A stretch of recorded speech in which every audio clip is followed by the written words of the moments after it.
네, 우리 그리스도인들에게 있어서 부활 주일은 정말 뜻깊은 주일이고 기쁜 날이고 승리의 주일입니다. 우리 예수님께서 우리를 대신하셔서 우리의 대장이 되셔서 모든 우리를 슬프게 하고 아프게 하고 괴롭게 하는 세력들을 물리쳐 주셨기 때문입니다. 우리 주님께서 이 부활절에 놀라운 은혜를 나누시기 전에 주님 자신은 고통을 한 주간 동안 받으셨죠. 그것이 지난 고난주간으로 우리가 기억하고 있는 날들입니다. 잠깐 우리 주님께서 고난주일 중에서도 고난의 금요일 날 겪으셨던 일을 잠깐 말씀을 드리겠습니다. 우선 목요일 저녁에 우리 주님이 제자들과 함께 예루살렘 성 안에 있는 마가 요한의 다락방에 올라가셨죠. 다락방 크기가 아마 이 예배당의 한 4분의 1 정도 될 것 같아요. 꽤 크죠, 그 당시로서는. 그곳에 이제 12 제자들이 모이고 우리 주님이 같이 착석을 하셔서 떡과 포도즙을 나누어 드셨고 제자들의 발을 씻겨주시는 그런 최후의 만찬 또 마지막 교훈을 하신 다음에 밤이 깊어졌죠. 그래서 주님이 제자들을 데리시고 감람산 겟세마네 동산으로 기도하러 가셨습니다. 그곳에서 주님이 간절히 기도를 새벽까지 하셨죠. 새벽에 로마의 군인들이 횃불을 들고 유다를 앞세워서 우리 주님을 체포하러 왔습니다. 그래서 주님이 체포가 되시고 제일 먼저 끌려가신 곳이 대제사장 안나스라는 집이었습니다. 안나스는 당시의 대제사장이 안나스와 그의 사위되는 가야바 이 두 제사장이 있었거든요. 대제사장이 제일 처음에 안나스에게 가셨는데 이 안나스가 호기심도 있고 그래서 좀 보고 싶었던 차에 자기 앞에 나타났잖아요. 그래서 몇 가지 질문을 하면서 이 사람이 어떤 사람인가, 어떤 잘못이 있기에 이 새벽에 체포되어 왔는가 하고서 이 이야기를 해보는데 아무런 잘못을 찾을 길이 없었습니다. 그럴 수밖에 없죠. 그래서 안나스는 자기 사위되는 가야바에게로 데리고 가라고 부탁을 합니다. 가야바에 갔죠. 가야바도 호기심도 있었고 또 예수에게서 어떤 정보를 얻을 수 있나 싶어서 이런저런 질문을 해보고 또 혹시 이렇게 체포가 된 것을 보면 아마 큰 죄를 지었나 해서 이런저런 이야기를 해보아도 전혀 어떤 로마의 법이나 유대의 법이나 어떤 형사적인 그런 죄를 찾지를 못했죠. 그래서 가야바는 이 사람을 데리고 저 총독 빌라도에게 가서 재판을 받도록 하시오 해서 빌라도에게 보냅니다. 주님이 또 빌라도 앞에 섰죠. 빌라도가 이런저런 또 질문을 해봅니다. 근데 아무런 잘못을 찾을 길이 없었어요. 그래서 빌라도는 이 사람 유대인이고 유대인의 왕이 헤롯이니까 헤롯 너희 왕에게로 데려가라 해서 헤롯에게 보냅니다. 헤롯이 이제 이런 새벽에 또 예수를 이제 맞이해서 또 이런저런 질문을 하고 호기심 있었던 차에 어떤 소문만 들었잖아요. 그래서 직접 신문을 해보아도 헤롯도 아무런 잘못을 예수님에게서 찾을 길이 없었어요. 그래서 헤롯은 당시에 유대 로마가 통치하고 있었잖아요. 그래서 형사범들을 재판하고 특히 무거운 죄를 지은 사람들은 빌라도에게 재판권이 있었거든요. 그래서 헤롯이 이 사람을 빌라도에게 다시 보내라고 부탁을 했죠. 빌라도에게 이제 두 번째 다시 서게 됩니다. 그 유대인들은 이제 계속 압력을 넣는 거죠. 그를 십자가에 못 박도록 그렇게 언도를 내려주시오. 빌라도 아무리 봐도 그런 죄를 찾을 길이 없었잖아요. 그렇지만 이 당시 유대인들은 계속 강력하게 요구를 합니다. 그를 없애해 주시오. 그가 예루살렘을 소란시키고 로마를 대적하는 세력을 지금 키우고 있으니 아예 그를 사형 언도를 해서 제거를 해 주시오. 이 빌라도가 잘못을 찾지 못했지만 워낙 압력이 강하고 또 그 사람들의 여론을 무시할 수가 없었거든요. 그래서 대에 물을 따라 손을 씻으면서 그러면 나는 이 사람의 피에 대해서는 내가 책임을 못 진다 라고 했죠. 그때 유대인들은 걱정하지 마시오. 그의 피의 값은 우리와 우리 후손들에게 돌리면 됩니다 라고 해서 빌라도는 사형 언도를 내립니다. 이렇게 해서 예수님께서 새벽 3시경부터 6시경까지 한 3시간 동안을 끌려다니시면서 신문도 받으시고 재판을 받으시게 됩니다. 이렇게 해서 사형 언도를 받고 주님은 골고다 언덕으로 십자가를 본인이 지게 했잖아요. 가시다가 넘어지기도 하고 또 결국은 본인이 너무 피곤하고 지쳐서 지지를 못했지만 이제 골고다 언덕에까지 끌려가시고 그곳에서 9시에 십자가에 못을 박히게 됩니다. 오후 3시까지니까 6시간 동안이죠. 9시부터 오후 3시까지.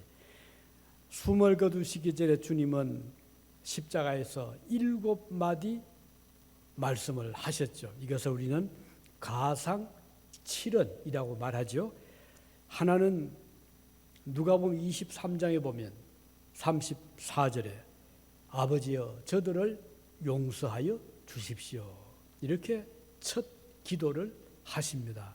정말 대단한 기도지요.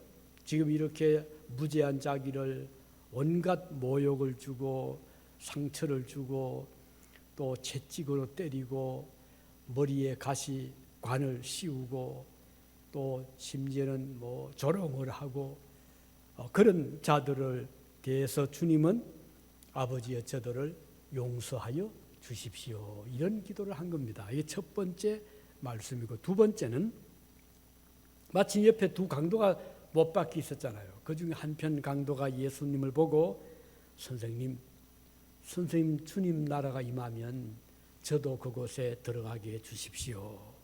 이걸 보면 이 강도가 유심히 예수님을 아마 살펴본 것 같아요.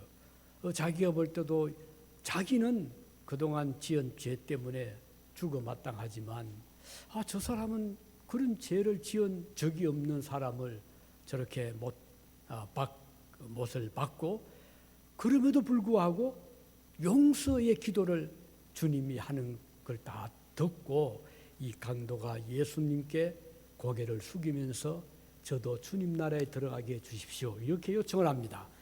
그때 주님이 그때 대답하신 말씀이 오늘 네가 나와 함께 낙원에 있으리라 이렇게 말씀하시잖아요. 이걸 보면 사람이 죽는 그 순간 육체를 떠나면요 이렇게 구원받는 성도들은 주님과 함께 낙원에 들어간다는 것을 볼 수가 있습니다. 즉 영혼이 그냥 사방 떠다니는 것이 아니고요.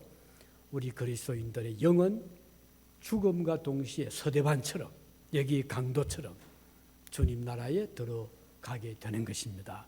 세 번째 말씀은 그 앞에 이제 많은 사람들이 십자가를 보고 안타까워하고 또 슬퍼하고 그런 중에 어머니가 있었잖아요. 마리아가. 그때 예수님이 여자여 보소서 아들입니다 라고 하시면서 제자에게 어머니를 맡긴 것이 세 번째 말씀이고 네 번째 말씀은 나의 하나님 어찌하여 나를 버리십니까? 엘리 엘리 라마 사박다니 이렇게 말씀하셨고 다섯 번째는 내가 목마르다. 여섯 번째는 내가 다 이루었다. 그 다 이루었다는 말씀은 이 세상에 오신 주님의 목적을 다 완성했다. 십자가에서 자신의 목숨을 주심으로 죄인 구원의 위대한 사역을 끝을 내었다. 이런 뜻이죠. 마지막 7째 말씀은 누가복음 23장 46절에 기록된 대로 아버지여 내 영혼을 아버지 손에 부탁하나이다. 여기 마지막 7마디, 7째 말씀이고 기도였습니다. 그래서 우리 그리스도인들도 언젠가 저와 여러분들이 하나님 부르심 받을 때가 오잖아요. 나이가 많아서 세상을 떠나든 아니면 갑자기 질병으로 떠나든 사고를 당하든 간에 세상을 떠날 때에 우리가 마지막 할 수 있는 말이 있다면 우리 예수님처럼 아버지 내 영혼을 주님께 맡깁니다. 이런 기도를 드릴 수 있지 않겠습니까? 우리 주님이 이렇게 7마디 말씀을 하신 다음에 운명을 하셨습니다. 그때가 오후 3시입니다. 주님이 눈을 감으시자 여러 가지 일이 일어납니다. 하나는 태양이 빛을 잃어버린 겁니다. 그 잠깐 동안이지만 캄캄한 밤중처럼 되었죠. 이것은 이제 학자들은 생각하기를 하나님의 진노의 표현이다. 이렇게 해석을 합니다. 태양이 빛을 잃고 그 다음은 지진이 났습니다. 땅이 흔들리고 지진이 나고 놀라운 것은 무덤의 그 입구들이 문이 열리고 그 중에 일부지만 죽었던 사람들이 살아나오는 일이 있었습니다. 이걸 보고 백부장과 함께 있던 자들이 야, 이 사람 보통 사람 아니다. 이 사람은 진실로 하나님의 아들인 모양이다. 진실로 하나님의 아들이 맞다. 이렇게 고백을 한 일이 이때 일어났었죠. 주님의 죽음과 함께 일어난 사건입니다. 자, 이렇게 해서 이제 예수님은 운명을 하시고 유대인들은 그날이 금요일이었잖아요. 유대인들의 안식일은 금요일 해가 지는 순간부터 토요일 해가 질 때까지 왜 안식일입니다. 그러니까 곧 안식일이 다가오잖아요. 금요일 해가 막 넘어갈 때. 그러니까 유대인들이 로마 군인들에게 요청을 합니다. 저 죄수들을 해가 지기 전에 형틀에서 내려주시오. 그래서 강도들도 내리고 예수님도 이제 형틀에서 내려지게 되었죠. 그때 아리마대 요셉이라는 사람이 있었어요. 그는 새 무덤을 가지고 있었습니다. 아마 자기가 묻힐 무덤이건 모르지만 이 요셉이 찾아와서 예수님의 시체를 자기 무덤에 묻도록 했습니다. 그 당시에 무덤이 이런 그 땅에 파고 묻는 것이 아니고 그 굴로 된 무덤이었죠. 그래서 이제 굴을 파서 그 안에다가 이제 안치를 하고 입구는 큰 돌이나 바위 같은 걸로 이렇게 막아두는 것이 그 당시에 무덤의 모습이었어요. 예수님을 요셉의 무덤에 안치한 다음에 큰 돌로 입구를 막았습니다.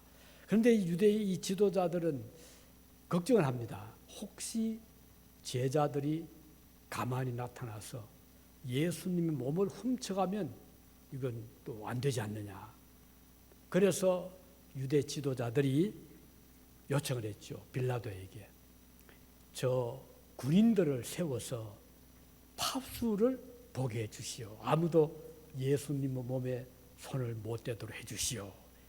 그렇게 해서 이제 군인들이 무덤 양쪽에 딱 지키고 아무도 못 오게 근접하지 못하도록 했고, 그리고 아무도 손을 못 대도록 로마의 그 황제 인을 딱 찍어서 무덤을 봉했습니다. 그런데 예수님은 어떻게 되었나요? 이제 금요일 그날 이제 밤이 지나고 안식일이 되고 오늘 주일 새벽이 됐죠. 새벽에 부활을 하셨습니다. 갑자기 무덤이 흔들리고 그 무덤에 막아두었던 큰 바위돌이 굴러서 저쪽으로 떨어져 버리고 예수님은 부활해서 일어나셨습니다. 파수를 보고 있던 로마의 군인들은 기절을 해버렸어요. 얼마나 겁이 났겠습니까? 죽음은 예수님을 무덤에 가둬두질 못했어요. 우리 주님이 죽음을 이기시고 부활을 하셨습니다. 살아나셨습니다. 왜 그랬을까요? 예수님은 생명의 주가 되시기 때문에 사망의 권세가 주님을 죽음에 가두지를 못한 것입니다. 이렇게 해서 예수님은 다시 살아나오셨습니다.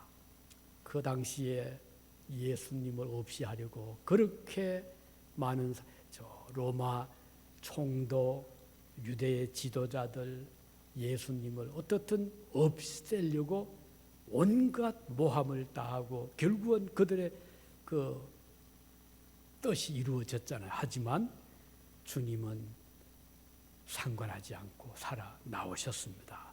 주님의 부활은 첫 번째로 죽음에 대한 영원한 승리의 선포이다 하는 것입니다.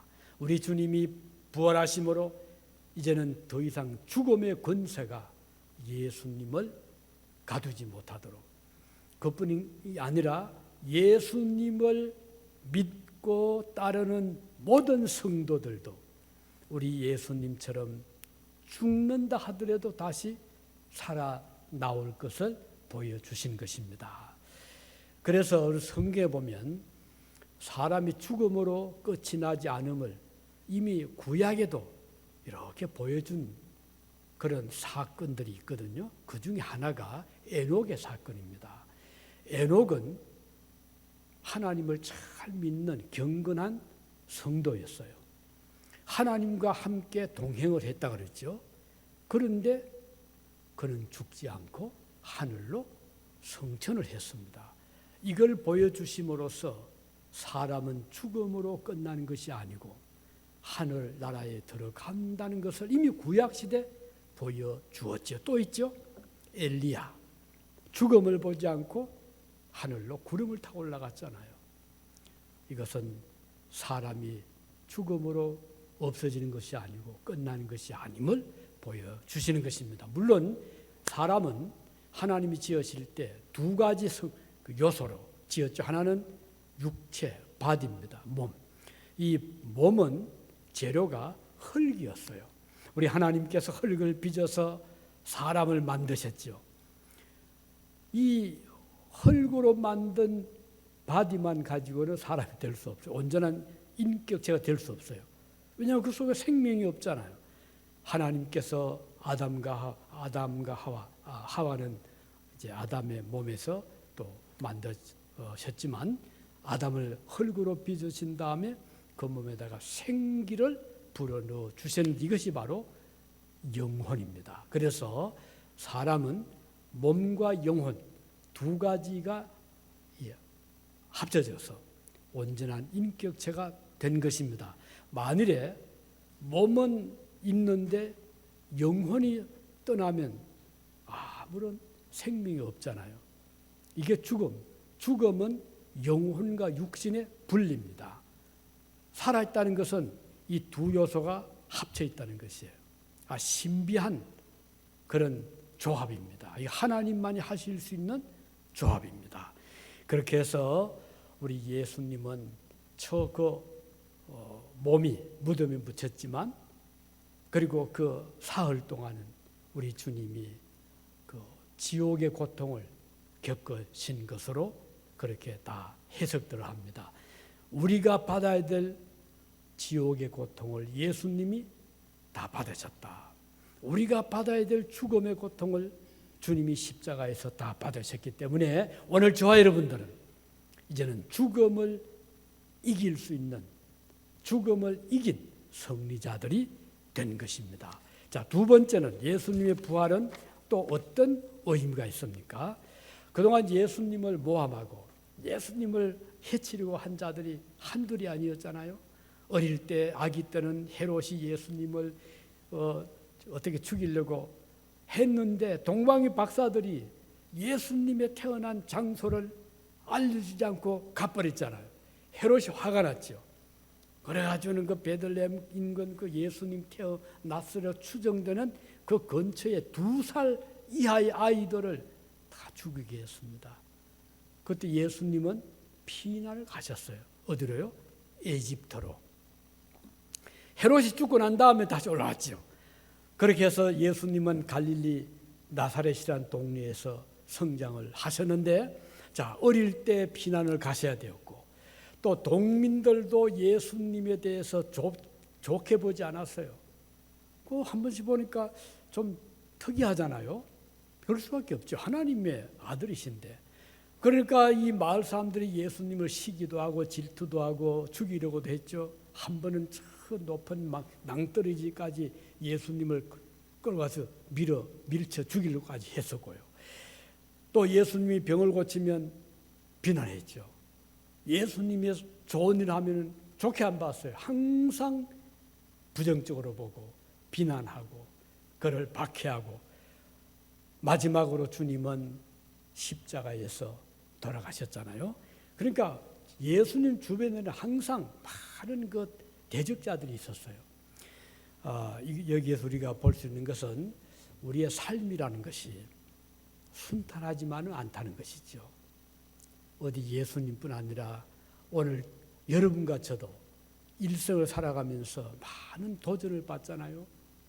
물론 좋은 사람도 만나지만 어떤 때는 반대 사람도 만날 수가 있고, 좋은 때도 있지만 어려울 때도 있잖아요.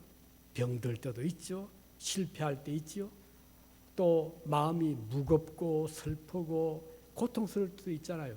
이런 안팎으로 많은 도전을 받는데, 예수님의 부활은 그 모든 도전의 외부 세력들을 다 잠잠하게 한, 침묵을 시킨 승리한 사건이라는 것을 볼 수가 있습니다. 그래서 오늘 우리는 소망이 있습니다.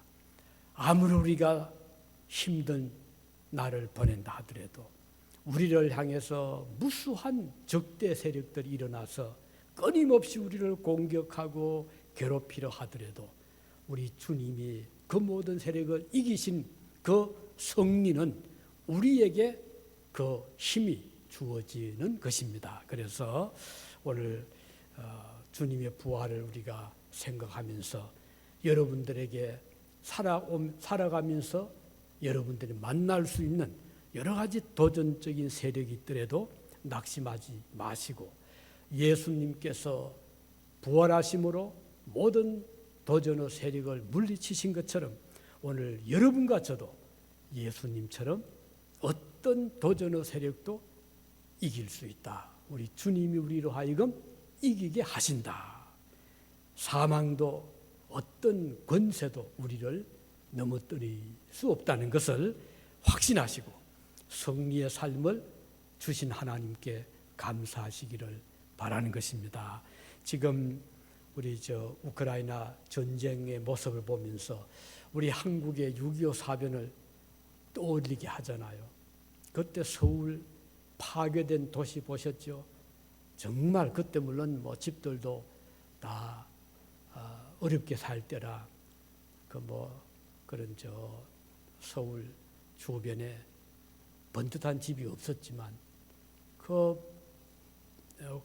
침략을 받고 그런 집들도 다 무너지고 부서지고 피난민들이 계속 남으로 내려갔잖아요. 그 마지막 간 곳이 부산에 들어갈 수 없잖아요. 부산이었는데 부산의 그 천막촌 얼마나 열악했는지 모릅니다. 부산의 환경은 좋죠. 앞에 바다가 탁 떠 있고 좋은데 그 뒤산에 올라가 보면 그 피난민들이 조그만 집들 지어놓고 거기에 가족들이 모여 사는데 제대로 된 수도 없었어요. 화장실 없었어요.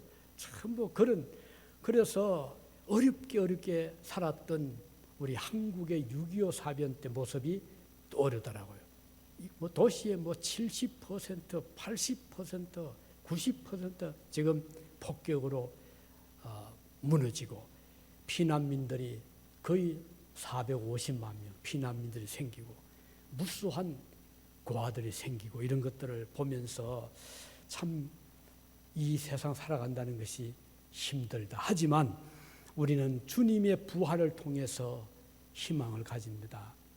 우리 주님께서 그 모든 적대 세력들이 있음에도 불구하고 부활하심으로 그들의 입을 잠잠하게 하시고 우리 주님이 승리하신 것처럼 오늘 아무리 외부의 적대 세력, 그것이 사탄이든 악한 인간이든 악의 세력들이든 우리를 향해서 공격을 하고 우리를 무너지게 하고 망하게 하려 하지만 우리를 사랑하신 하나님의 은혜를 믿는 그리스도인들에게는 결코 그것들이 우리를 망하게 하거나 우리를 좌절하게 하지를 못한다. 우리는 반드시 다시 승리하게 해 주심을 이 부활을 통해서 우리가 볼 수 있는 것입니다. 마지막 세 번째는, 이 두 번째는 외부 세력이잖아요.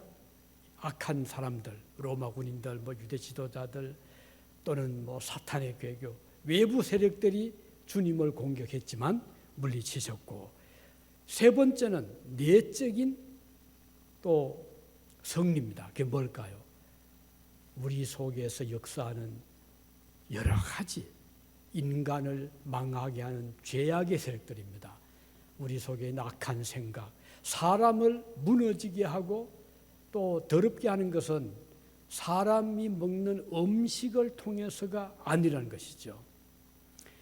우리 속에서 나오는 악한 생각이 사람을 무너지게 하고 더럽게 합니다. 그러나 우리 주님의 부활을 통해서 사람의 마음속에서부터 변화를 가져오게 해 주시는 것입니다. 그래서 그리스도의 부활을 믿는 성도들의 마음속에는 하나님의 성령의 놀라운 능력을 통해서 우리 마음속이 변화를 가져옵니다.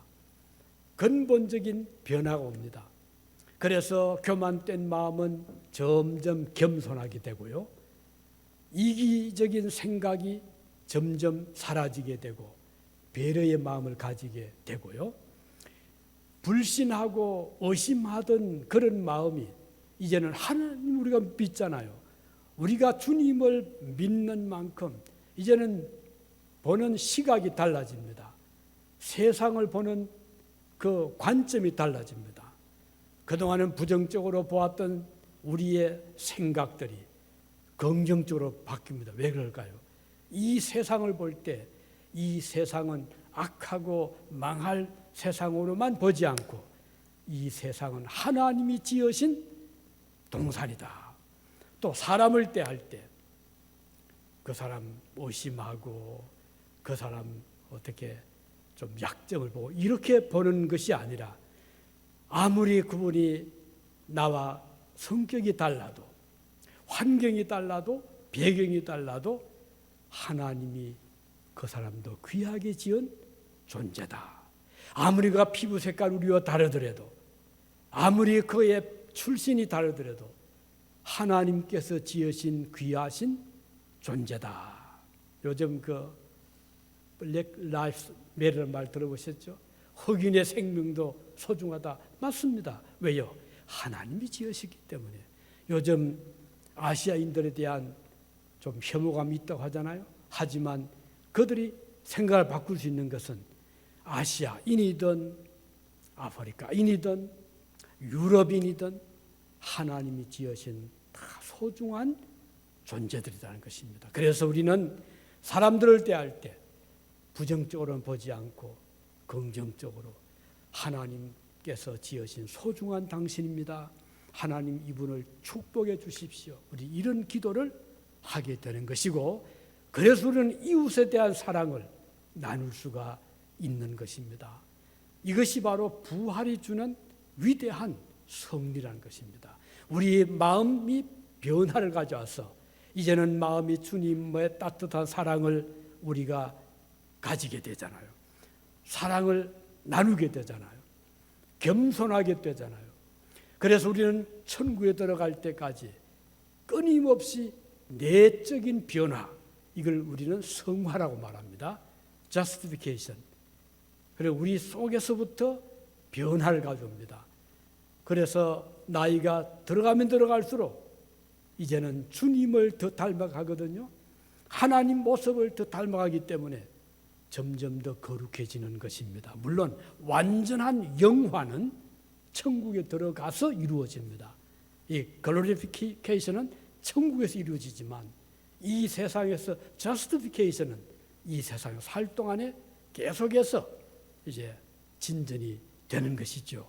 이렇게 해서 우리의 내적인 어떤 대적, 우리를 힘들게 하고 우리를 고통스럽게 하는 우리 속에 있는 죄악의 모든 요소들을 부활의 주님께서 하나하나 이제 제거시켜 주는 것입니다. 그래서 감사가 넘치게 해 주시고 사랑을 풍성히 가지게 해 주시고 이웃을 내 몸처럼 사랑할 수 있는 그런 마음의 변화를 주님이 주시는 것입니다. 이렇게 해서 우리는 그리스도의 모습을 닮아가서 내가 거룩하니 너희도 거룩해라 하시는 주님의 말씀대로 우리는 거룩한 자의 삶의 길을 배우게 되는 것입니다. 이렇게 주님의 부활은 하나는 죽음을 이긴 승리다.